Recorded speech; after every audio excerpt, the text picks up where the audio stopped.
Students, कैसे हैं आप? आपका बहुत बहुत स्वागत है हमारी ऑनलाइन क्लासेस में। और जैसा कि आपको पता ही है, हम पढ़ेंगे हिंदी, और हिंदी में हमारा है काव्यखंड में पाठ 11 सवैये हम पढ़ने वाले हैं। इस पाठ को लिखा है रसखान जी ने। रसखान जी के बारे में हमने जाना था, और हमने ये भी जाना था कि ये एक मुस्लिम कवि हैं। इनका नाम सैयद इब्राहिम था, ये पठान थे।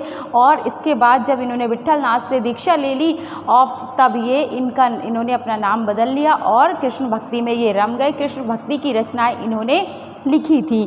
तो स्टूडेंट्स देखिए, इसमें हमने पहला सवैया पढ़ा था। पहला सवैया कौन सा था? मानुस हो तो वही रसखान, बसो ब्रज गोकुल गाँव के ग्वारण। तो रसखान जी ने ये बताने की कोशिश की, ये कहा, उनकी इच्छा थी ये, क्योंकि वो कृष्ण से बहुत प्रेम करते थे रसखान जी। तो उनकी इच्छा थी कि मैं जब भी जन्म लूँ तो बस कृष्ण के आसपास ही मैं रहूँ। कृष्ण से जुड़ी चीज़ें ही मुझे भाती हैं, इसलिए मैं चाहूँगा कि जब मुझे अगर मनुष्य के रूप में अगला जन्म मिले तो मैं गोकुल गांव का ग्वाला बनना चाहूँगा और गोकुल गांव में रहना चाहूँगा। फिर उन्होंने लिखा कि अगर मुझे पशु का जन्म मिले तो मेरी ये इच्छा है कि मैं नंद बाबा की गायों के बीच में चरा करूं, क्योंकि नंद बाबा की गायों को श्री कृष्ण चराते हैं, अर्थात वह हर पल हर समय श्री कृष्ण के साथ रहना चाहते थे। आगे रसखान की इच्छा यह है कि अगर मैं पत्थर बनूं, अगर मुझे अगला जन्म पत्थर के रूप में मिले तो मेरी इच्छा है कि मैं उसी गोवर्धन पर्वत का पत्थर बनूं जिसे श्री कृष्ण ने इंद्र का घमंड चूर करने के लिए अपनी छोटी उंगली पर उठा लिया था। और आगे फिर रसखान की एक और इच्छा है कि यदि मानुष का जन्म ना मिले, मानुष का ना मिले, या फिर गाय का ना मिले, या फिर पत्थर का ना मिले, और अगर मुझे पक्षी का जन्म मिलता है तो मेरी ये इच्छा है कि पक्षी के रूप में मैं उस यमुना के किनारे कदम्ब की वृक्ष पर निवास करूं, जहां पर बैठकर श्री कृष्ण मुरली बजाया करते थे। तो हर हाल में, चाहे वो मनुष्य के रूप में उनका जन्म हो, या पशु के रूप में हो, या किसी चीज़ के पत्थर के रूप में हो, या फिर पक्षी के रूप में हो, हर हाल में, हर स्थिति में, हर जन्म में रसखान केवल और केवल अपने श्री कृष्ण के ही सानिध्य में रहना चाहते थे। अर्थात उनका कहना था कि मैं गोकुल में ही बसूं, जाके वहीं पर बस उन्हीं की कृष्ण से जुड़ी हुई चीज़ों के साथ में रहूं। यस स्टूडेंट, नेक्स्ट आज हम पढ़ेंगे दूसरा सवैया। दूसरा सवैया हमारा क्या है? देखिए, या लकुटी अरु कामरिया पर राज तिहुपुर को तजिडारो।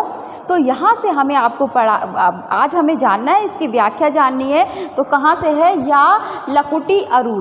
यस, कहाँ से? या लकुटी से लेकर आपको कहाँ तक आज जानना है? कुंजन ऊपर वारों। तो कहाँ तक? कुंजन ऊपर वारों, यहाँ तक हमें इसकी व्याख्या स्टूडेंट आज जाननी है। तो जल्दी से आप अपनी पेंसिल ले लीजिए, अपनी बुक भी उठाइए और फटाफट से शब्दों के अर्थ लिखने शुरू कीजिए। ठीक है, ऊपर वारों, यहाँ तक हमें आज व्याख्या जाननी है। यस, तो इस वाली व्याख्या में, इस वाले पद में, सवैये में आपको बहुत सारे कठिन शब्द मिलने वाले हैं, तो आप फटाफट लिखिए। देखिए, सबसे पहले है या मीन्स इस हो जाएगा लकुटी लिख लीजिए। लकुटी लाठी, अरु और लकुटी लाठी, अरु और कामरिया कंबल, तिहुपुर तीन लोक, तजी त्याग देना या त्यागना या छोड़ देना, कुछ भी लिख सकते हैं। ठीक है, तजी त्याग देना या छोड़ देना। डारों डालना। आठों सिद्धि, नेक्स्ट है आठों सिद्धि का क्या अर्थ हो जाएगा?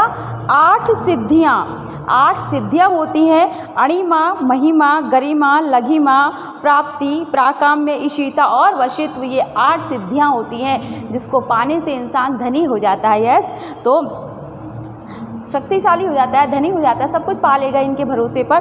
तो क्या? आठों सिद्धि का क्या लिखेंगे? आठों सिद्धियाँ या 8 सिद्धियाँ।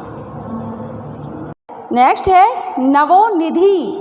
नवोनिधि, नौ निधियाँ, क्या लिखेंगे उसका अर्थ? नवोनिधि का नौ निधियाँ। 8 सिद्धियाँ होती हैं इस संसार में, 9 निधियाँ होती हैं जिन्हें पाने से इंसान सर्वोपरि हो जाता है। यस, तो 9 निधियाँ क्या हो जाएगा? नवोनिधि का 9 निधियाँ। फिर है गाय।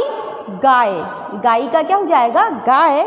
लिखना चाहें आप लिख सकते हैं और ना लिखना चाहें तो कोई बात नहीं। विसारों लिखिए, नेक्स्ट शब्द है हमारा विसारों। भूलूं, विसारों का क्या हो जाएगा? भूलूं। कबों, कभी, कबों का क्या लिखेंगे? कबों भी लिख लीजिए।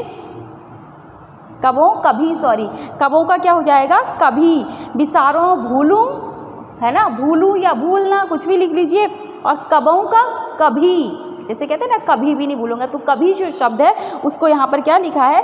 कबों। नेक्स्ट है सौ। सौ का अर्थ है से, सौ को क्या कहेंगे? से। फिर है वन। वन का हो जाएगा वन या जंगल। वन, पेट चिरा वाला बा लिखा हुआ है, वन। वन यानी कि वन या जंगल, कुछ भी लिख सकते हैं आप। नेक्स्ट है तड़ाग। क्या है? तड़ाग। देखिए तत्सम शब्द है तो संस्कृत का है। तड़ाग यानी कि तालाब, लिख लीजिए जल्दी से। तड़ाग, तालाब। फिर है निहारों। निहारों मीन्स देखना। निहारों का क्या अर्थ हो गया स्टूडेंट्स? देखना। फिर है कौटिक। कौटिक, नेक्स्ट शब्द है हमारा कौटिक। कौटिक यानी कि करोड़ों। कलधौत के धाम, नेक्स्ट शब्द है कलधौत के धाम। कलधौत कहते हैं सोने की, धाम कहते हैं, धाम किसको कहेंगे? महल। यस, तो क्या हो जाएगा? कलधौत के धाम। पूरा शब्द आप सर्कल कर लीजिए या फिर लिख लीजिए। कलधौत के धाम अर्थात सोने चांदी के महल। ठीक है, सोने चांदी के महल को क्या कहेंगे? कलधौत के धाम। करील, कांटेदार झाड़ी। करील क्या होती है? एक कांटेदार झाड़ी होती है, उसको क्या कहते हैं? करील। जैसे कदम वृक्ष का नाम था, ऐसे करील झाड़ी का नाम है। करील वृक्ष नहीं होता, झाड़ी होती है ना, जो ज़्यादा ऊंचा पौधा नहीं होता है उसको कहते हैं, पेड़ नहीं बनता, जो पौधा होता है नीचे नीचे फैलता है उसको कहेंगे झाड़ी। कुंजन। कुंजन लिखिए, कुंजन है लताओं से भरा स्थान। लताओं से भरा स्थान, लताएं यानी कि बेलें, है ना, तो कुंजन लताओं से भरा स्थान। वारों न्योछावर करना। वारों न्योछावर करना। तो स्टूडेंट ये थे हमारे शब्द, इनको आप याद कीजिए और इनके अर्थ तो जरूरी आपको याद करने। अगर आपको व्याख्या याद नहीं करनी है, रटनी नहीं है, सिर्फ समझनी है, समझकर याद हो जाएगी आपको। इसके लिए आपको शब्दार्थ याद करने जरूरी हैं। तो चलिए आइए शुरू करते हैं हमारी व्याख्या। तो एक बार इसको पढ़ते हैं। या लकुटी अरु कामरिया पर राज तिहुपुर को तजडारों, आठों सिद्धि नवों निधि के सुख नंद की गाय चराई विसारों। क्या कहा उन्होंने? आठों सिद्धि नवों निधि के सुख नंद की गाय चराई विसारो, रस खान कबों इन आखिन सो, ब्रज के बन बाग तड़ाग निहारों, कौटिक ए कल धौत के धाम, करील के कुंजन ऊपर वारों। तो यस स्टूडेंट, देखिए बहुत अच्छा ये पद है, ये भी सवैया बहुत अच्छा है। तो इसको देखते हैं क्या है। देखिए पहले, अब इसमें पहली लाइन में क्या कहना चाहते हैं रसखान जी। पहले जो सवैया पढ़ा था हमने उसमें तो रसखान की ये इच्छा थी, अगर मुझे ये जन्म मिले तो मैं ये बनूं, ये जन्म मिले तो मुझे ये बनूं, ये उन्होंने अपनी इच्छा प्रकट की। नेक्स्ट हमारा, अब यहाँ पे वो क्या कहना चाहते हैं। या लकुटी अरु कामरिया पर राज तिहुपुर को तज डारूं। अब इस दूसरे में, ठीक है, दूसरे सवई में श्री कृष्ण जो रसखान है वो श्री कृष्ण से जुड़ी हुई वस्तुओं के प्रति अपना प्रेम प्रकट करते हैं। यस स्टूडेंट, आपको यहाँ पर ध्यान ये देना है कि पहले सवैये में क्या कहा गया और दूसरे सवैये में क्या कहा गया है। तो इस सवैये में क्या करते हैं, रसखान जो हैं, रसखान वो कृष्ण से जुड़ी हुई जो वस्तुएं हैं, कृष्ण से जुड़ी, आपको ध्यान रखना है, वस्तुओं के प्रति अपना प्रेम प्रकट करते हैं। ठीक है, पहले सवैये में कभी कभी ऐसे भी क्वेश्चन पूछा जाता है, तो इसलिए मैं आपको ये बता रही हूँ। कभी ऐसा पूछा जाता है कि पहले सवैये में रसखान ने कौन सी इच्छा प्रकट की है, तो उन्होंने अगर पुनः जन्म उनको मिले, पुनर्जन्म मिले, उनको नया जन्म मिले, तो वो क्या क्या बनना चाहते हैं, वो इच्छा प्रकट की। दूसरे सवैये में उन्होंने रसखान ने क्या कहा है, उन्होंने कृष्ण से जुड़ी वस्तु के प्रति अपना प्रेम, ठीक है, प्रदर्शित किया है या फिर प्रकट किया है, कुछ भी लिख सकते हैं, ठीक है। चलो प्रकट किया लिख देते हैं, प्रकट किया है, ठीक है। तो आपको ये जो है ये ध्यान रखना है, ऐसी बातें आपको ध्यान रखनी है, क्योंकि ये भी पूछ लिया जाता है आपसे क्वेश्चन कि भाई इस सवैये में रसखान ने क्या कहना चाहा है या क्या कहते हैं वो इसके बारे में, तो ऐसा भी आपसे क्वेश्चन पूछा जाता है। यस, तो क्या किया है इसमें, रसखान ने कृष्ण से जुड़ी हुई प्रत्येक वस्तु के प्रति अपना प्रेम प्रदर्शित किया है। यस, प्रेम भाव अपना व्यक्त किया है। और वो कहते हैं कि रसखान जी कृष्ण से जुड़ी अपनी वस्तु, उनकी वस्तुओं के प्रति प्रेम प्रदर्शित करते हैं, व्यक्त करते हैं और कहते हैं, या लकुटी अरु कामरिया पर राज तिहु पुर कोट तजडारो, कहते हैं या लाकुटी इस लाठी पर, क्या लकुटी मैंने क्या बताया था, लाठी पर, तो कहते हैं कि इस लाठी और कंबल के लिए तो मैं तीनों लोगों का राज छोड़ने के लिए तैयार हूँ। क्या कहते हैं रसखान जी, कहते हैं या लकुटी अरु कामरिया पर राज तिहुपुर को तजडारो, कि मैं इस कृष्ण की इस लाठी और इस कंबल के लिए तीनों लोगों का राजपाट छोड़ने के लिए तैयार हूँ, ये वो कहते हैं। नेक्स्ट फिर आगे क्या कहते हैं रसखान जी, आठों सिद्धि नवो निधि के सुख नंद की गाय चराई विसारो, और मैं आठों सिद्धियों और नवों निधियों के सुख को, मैं आठों सिद्धियों और 9 निधियों के सुख को भी नंद बाबा की गाय चराने के लिए छोड़ने को तैयार हूँ। विसारों मैंने आपको क्या बताया था, भूलना, ठीक है, कि मैं आठों सिद्धियों और 9 निधियों का सुख भी नंद की गाय चराने के लिए त्याग सकता हूँ, त्यागने को तैयार हूँ। अर्थात क्या है, कवि के हृदय में श्री कृष्ण के प्रति, है ना, और अगाध प्रेम विद्यमान है, उनके श्री कृष्ण के प्रति बहुत ज़्यादा प्रेम कवि के हृदय में है। कवि कौन है, रसखान है, तो रसखान के हृदय में या कवि के हृदय में श्री कृष्ण के प्रति अगाध प्रेम भरा हुआ है या विद्यमान है।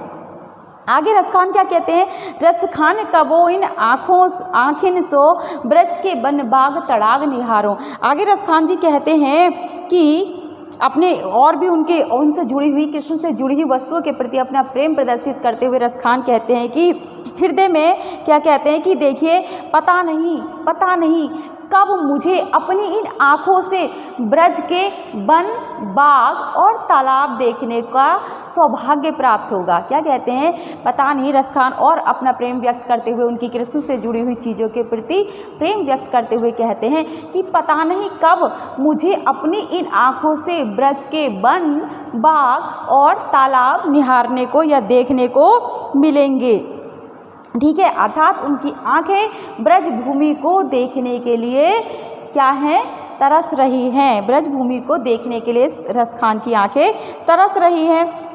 और फिर आगे क्या लिखते हैं रसखान जी, कौटिक ए कल धौत के धाम करील के कुंजन ऊपर वारों, और कहते हैं कि मैं ब्रज की लताओं से लदी कांटेदार झाड़ियों के लिए, मैं ब्रज की लताओं से लदी, यानी कि ब्रज भूमि में जो लताएं हैं और जो करील के कांटेदार झाड़ियां हैं उनके ऊपर मैं ब्रज भूमि के लिए, वहाँ की लताओं के लिए और उन कांटेदार करील की झाड़ियों के लिए सोने चांदी के करोड़ों महल भी न्योछावर कर सकता हूँ, ये रसखान की इच्छा है। अर्थात ये सभी त्याग कर मैं ब्रजभूमि में निवास करने के लिए तैयार हूँ। उनको कुछ भी नहीं चाहिए था, बस और बस केवल उनको कृष्ण के साथ रहना था, ऐसी रसखान की इच्छा थी। यस स्टूडेंट, एक बार और इसको देख लेते हैं। या लकुटी अरु कामरिया पर राज तिहु पुर को तजडारो। दूसरे सवैये में रसखान कृष्ण से जुड़ी हुई वस्तुओं के प्रति प्रेम प्रकट करते हुए, प्रेम व्यक्त करते हुए कहते हैं कि इस लाठी, कृष्ण की इस लाठी और कंबल पर तो मैं इस पूरे तीनों लोगों का राज न्योछावर कर सकता हूँ, राज त्यागने के लिए तैयार हूँ। क्या कहते हैं, राज तिहुपुर को तज डारो। तो क्या कहते हैं रसखान, कहते हैं कृष्ण से जुड़ी चीज़ों के प्रति, वस्तुओं के प्रति अपना प्रेम व्यक्त करते हुए कहते हैं कि कृष्ण की इस लाठी और कंबल के लिए तो मैं तीनों लोगों का राज सहर्ष त्यागने को तैयार हूँ। मैं सारा तीनों लोगों का राज कृष्ण की इस लाठी और कंबल के लिए त्याग सकता हूँ। फिर आठों सिद्धि नवो निधि के सुख नंद की गाय चराई विसारो। आगे रसखान जी कहते हैं और मैं आठों सिद्धियों और 9 निधियों के सुख को भी नंद बाबा की गाय चराने के लिए त्याग सकता हूँ, उन्हें भी मैं छोड़ सकता हूँ। मुझे कुछ नहीं चाहिए, सिर्फ नंद बाबा की गाय चराने को अगर मिल जाए तो मैं आठों सिद्धियाँ और 9 निधियों के सुख को भी त्याग सकता हूँ। अर्थात कवि के हृदय में श्री कृष्ण के प्रति अगाध प्रेम विद्यमान है। अर्थात क्या मतलब हुआ इसका? ये मतलब हुआ कि कवि के हृदय में, रसखान के हृदय में श्री कृष्ण से जुड़ी वस्तुओं के प्रति अगाध प्रेम विद्यमान है, या श्री कृष्ण के प्रति अगाध प्रेम विद्यमान है। ठीक है, फिर है इसीलिए वे उनकी वस्तुओं के प्रति अपना सर्वस्व त्यागने के लिए तैयार हैं। बहुत ज़्यादा प्रेम रसखान के मन में भरा हुआ है, इसलिए तो वो श्री कृष्ण से जुड़ी हुई वस्तुओं के लिए भी अपना सब कुछ त्यागने को तैयार हैं। नेक्स्ट फिर क्या कहते हैं रसखान जी? इसलिए रसखान कहते हैं कि रसखान कबो इन आँखन सो ब्रज के बन बाग तड़ाग निहारो। रसखान कहते हैं कि पता नहीं कब मुझे अपनी इन आँखों से, या मेरी आँखों को पता नहीं कब ब्रज के वन, बाग और तालाब निहारने का सौभाग्य प्राप्त होगा। ये रसखान कहते हैं। फिर कहते हैं कौटिक ए कल धोत के धाम करील के कुंजन ऊपर वारों। और मैं, रसखान कहते हैं, पता नहीं कब मुझे अपनी इन आँखों से ब्रज भूमि को, वहाँ के वन को, वहाँ के तालाब को और वहाँ के बागों को मुझे देखने का अवसर पता नहीं कब प्राप्त होगा। और वह कहते हैं कि मैं ब्रज की लताओं से लदी कांटेदार झाड़ियों के लिए, और क्या कहते हैं कि मैं ब्रज की लताओं से लदी हुई कांटेदार झाड़ियों के लिए, झाड़ियों के लिए या कांटेदार झाड़ियों के ऊपर करोड़ों सोने चांदी के महल न्यौछावर कर सकता हूँ। अर्थात मैं इन सब चीज़ों को छोड़कर श्री कृष्ण की ब्रजभूमि में, श्री कृष्ण से जुड़ी ब्रजभूमि में निवास करने को तैयार हूँ। ऐसा कौन कहते हैं? ऐसा रसखान जी की इच्छा है।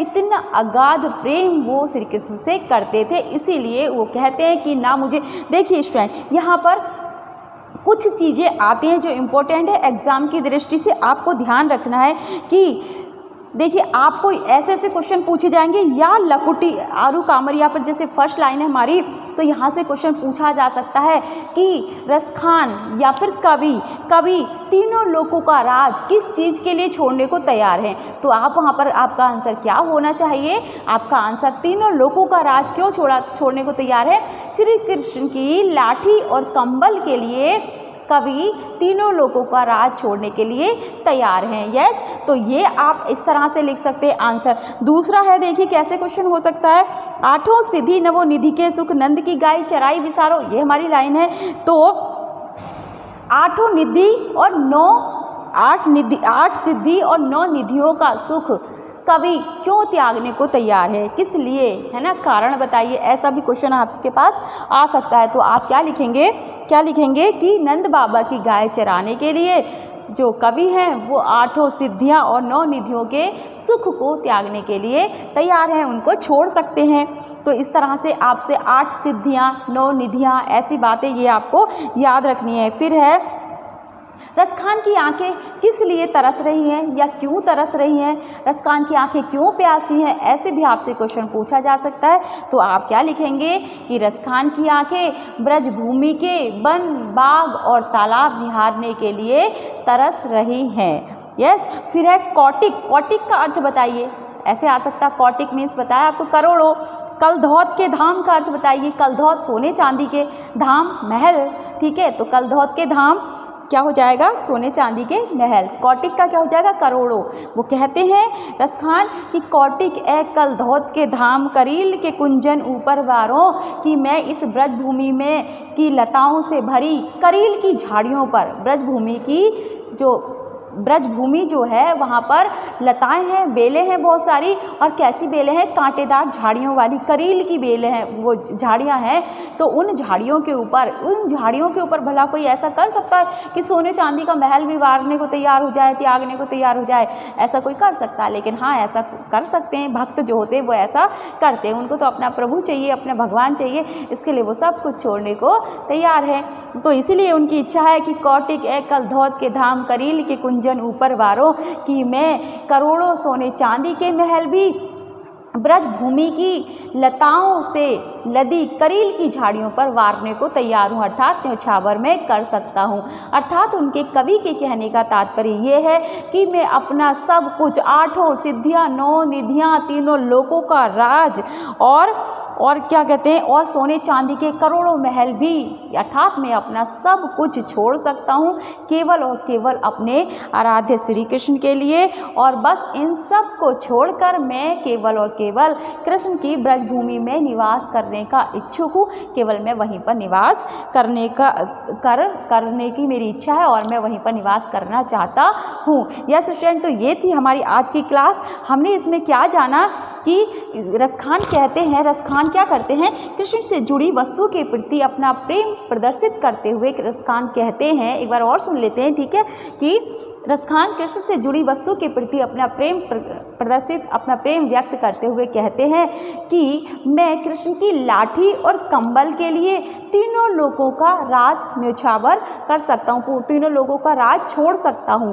फिर आगे वो कहते हैं कि 8 सिद्धियाँ और 9 निधियों के सुख को भी मैं नंद बाबा की गाय चराने के लिए त्याग सकता हूँ, छोड़ सकता हूँ, उनको भी मैं छोड़ सकता हूँ, मुझे नहीं चाहिए ये सब कुछ। फिर और इन सब बातों से रसखान का कृष्ण के प्रति प्रेम व्यक्त होता है। ये पता चलता है कि रसखान के मन में कृष्ण का प्रति कितना प्रेम भरा हुआ है। इसीलिए वो आगे कहते हैं कि, और ठीक है, आगे वो कहते हैं कि पता नहीं उनके मन में ब्रजभूमि को देखने की, वहाँ की ब्रजभूमि को निहारने की बहुत ज़्यादा उत्कंठा है, बहुत ज़्यादा इच्छा है। तो रसखान इसलिए आगे लिखते हैं कि रसखान कबो इन आँखन से ब्रज के बन बाग तड़ाग निहारो। रसखान कहते हैं पता नहीं कब मैं अपनी इन आँखों से ब्रजभूमि के वन, बाग और तालाब निहार सकूँगा। पता नहीं कब मैं ब्रजभूमि के वन, बाग और तालाबों को देख पाऊंगा, कब मेरी आंखों को ऐसा सौभाग्य मिलेगा और मेरी इन आंखों की जो तड़प है वो शांत होगी, ऐसा कहते हैं कवि। आगे कवि की एक इच्छा और है कि अगर मेरे पास सोने चांदी के महल हो या फिर कोई मुझे करोड़ों सोने चांदी के महल दे, तो मैं उन करोड़ों सोने चांदी के महलों को भी केवल और केवल किसके ऊपर वारने को तैयार हूँ, करोड़ों सोने चांदी के महल को भी मैं ब्रजभूमि की कांटेदार झाड़ियों, करील की कांटेदार झाड़ियों के लिए पूरा सब कुछ छोड़ने को तैयार हूँ। अर्थात मैं सोने चांदी के महल भी ब्रजभूमि की लताओं से लदी करील की झाड़ियों के लिए छोड़ने को तैयार हूँ, क्योंकि मुझे उन करील की झाड़ियों से भी उतना ही प्रेम है जितना मुझे श्री कृष्ण से प्रेम है। तो यह शिष्या, ये थी हमारी आज की क्लास।